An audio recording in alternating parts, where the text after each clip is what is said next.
Welcome to the Tara Palmeri Show. I'm back because I need to comment on this Pam Bondi, Jeffrey Epstein memo and how it is a complete cover your ass attempt. Pam Bondi has been flailing on this case ever since she came out with Bindergate and handed out these allegedly classified documents to right-wing influencers. They were all in the public domain and she got egg on her face. And ever since then, she has been in a mode of trying to fix the situation. She went on Fox News, claimed there was a client list, even though, as you would know if you follow this show, there is no client list. She also claimed that Epstein wasn't using footage, videos to blackmail his rich and powerful friends. So then who was he trafficking young girls to? She said that he died by suicide, something that the former Attorney General Bill Barr also said, but she released video footage, 11 hours of the hallway leading to the cell, not the actual cell. And there's a minute of it, of that footage that is gone. And they will not account for what happened in that minute of footage. So Pam Bondi has been really frustrating people in law enforcement at the senior level because she's clearly trying to cover her tracks and in a lot of ways just wants this to go away because she sees it as more trouble than it's worth.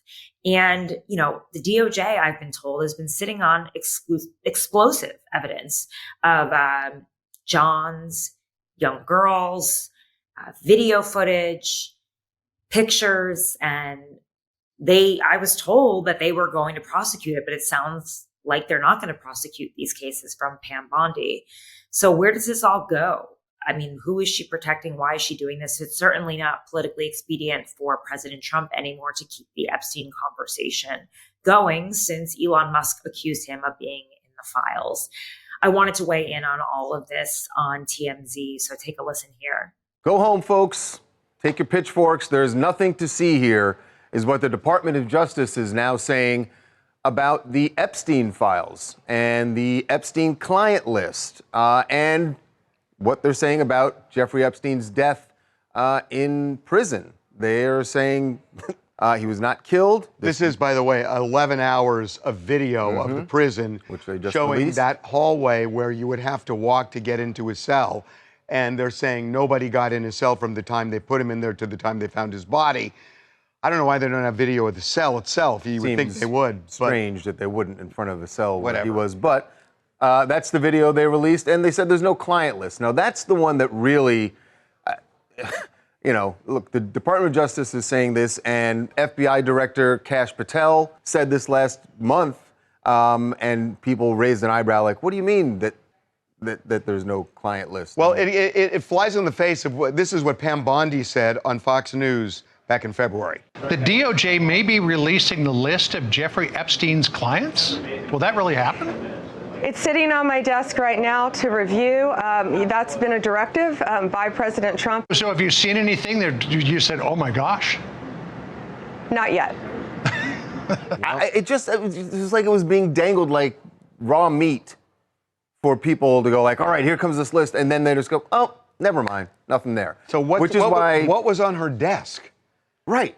What was on her desk? She said she had a client. Was there on her anything desk. on her desk? Was there? Yeah. So listen, this is people on both sides of this who think that there is something or think that there isn't. They're all up in arms and not really knowing what to believe here. Someone who has been following the Epstein case for years very closely on her own show, also for several different media outlets. Tara Palmeri joining us right now. Tara, welcome to TMZ Live. Thanks for having me. So you've done a deep dive in this. Is there a list or is there no list? Because we're hearing both From the same office. From the same office. Right. It's very confusing. First of all, I just want to say that Pam Bondi, the U.S. Attorney General, has zero credibility on this case because she says there's a list, there's not a list. Okay. Anyone who's been covering this case for a substantial period of time knows there's no list. But the evidence they have is much darker, more complex, and damning. I mean, they have videos, they have footage, they have pictures of Johns with girls. Now, the question is, are all the girls underage? And that's when it gets tricky and more complicated. I know I worked very closely with Virginia Roberts Giuffre, who passed away. She was obviously there with Jeffrey Epstein at the height of his sex trafficking operation. And her lawyer, Stan Pottinger, brought her into the FBI to look at pictures of John's over the bodies of naked girls and to identify if they were her bodies. And in one case, she said, no, that's not my body. Those aren't my breasts. So the FBI has evidence. And the fact that they're saying that there are no uncharged third parties, to me, suggests that they're gun shy. And I was told just weeks ago from a senior law enforcement source that they were using that evidence to build cases against the Johns. But I do think that they might not be willing to, because they know that these are the most powerful men in the world. Now, like I said, there's no Epstein list, but the girls had their own lists of the men that they were trafficked out to. And there's evidence of the men that were around Epstein. So, Tara, should people follow? Elon Musk himself is saying that he's not buying this. And he, of course, was one of the people who raised the Epstein list in reference to President Trump, which he then took back. Which way should folks be leaning here? Is Elon Musk correct, or do you buy what the government is now saying? President Trump is in the files in the sense that he is on the flight logs. He's in the little black book. Now, just because you're in the files doesn't mean that you necessarily were trafficked young girls. Right. We don't have a smoking gun connecting those two in terms of sex trafficking. We do know that President Trump was a very good friend of Jeffrey Epstein at the height of his sex trafficking operation, but that's all we know. And I've never spoken to a survivor that was personally trafficked to Donald Trump. But Donald Trump was deposed, and he talked about his friendship with Jeffrey Epstein. He said that he thought it was weird that Jeffrey Epstein was around all these young girls all the time. It's just, there's so much conjecture, and all of this has been weaponized. The idea that there are only Democrats that were friends with Epstein, but no, both sides are guilty in this. I mean, because mostly they all enabled him by looking the other way, and some actually engaged in it. So, look, two things. One, I have been in contact with somebody who had reason to look at these files and said the Trump thing, that yes, he went there, but there's nothing in any of them that creates anything untoward in that respect, at least in the files. That's what I was told. And if that's true, and I believe it based on how I was told this, then it's not to protect him. But you say they were gun shy, the feds have been gun shy to go after powerful people. Yet we just looked last week at the conclusion of the Diddy trial. They went after him in a spectacular way with Homeland Security and raids and all of that. They went after Martha Stewart. So the feds have not traditionally been gun shy about going after powerful people. So I'm having trouble with the gun shy part of this. They don't like to take these years-long cases unless they think that they will win, right? A lot of it is political also. These DAs, these state attorneys, they want to win their cases. If they went up against the very powerful men that were in Jeffrey Epstein's circles, it's not clear-cut. And it's also, there are a lot of questions about whether the girls that they were trafficked to were over the age of 18. Right. That's different. Jeffrey Epstein liked to keep the young girls to himself. And so that's where it gets more complicated. You have to also understand that these Johns, there's also witness tampering and intimidation. Some of these girls were paid off not to say anything. A lot of them don't want to get involved anymore. I mean, they've worked with the government for a long time, since 2006 during the first Jeffrey Epstein trial, and they did not get justice at all. They didn't see any justice. He went to some local jail and was basically under house arrest with an ankle bracelet. Do you think they want to go back there again and help the feds when they didn't do anything the first time around?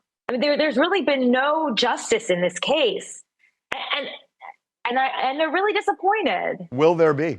It's interesting that you asked that, Harvey, because I talked to a lot of the.